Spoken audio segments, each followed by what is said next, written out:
আমাদের কলিজার টুকরাটা আমাদের মাঝে নাই। সম্মানিত সুধী,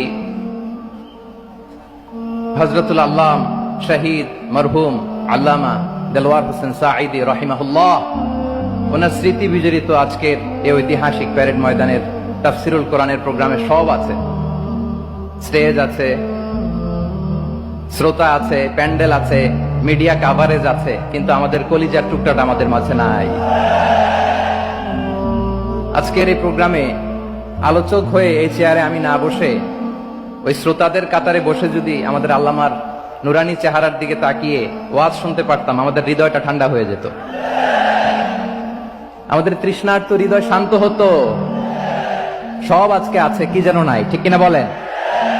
আল্লাহ তাআলা প্রতি 100 বছরে একজন মুজাদ্দিদ পাঠায়, প্রতি 100 বছরে একজন মুজাদ্দিদ, যিনি সমাজকে সংস্কার করেন। আল্লামা দেলওয়ার হোসেন সাঈদী রাহিমাহুল্লাহ ছিলেন তেমন একজন মুজাদ্দিদ। চিৎকার করে বলেন ঠিক কিনা?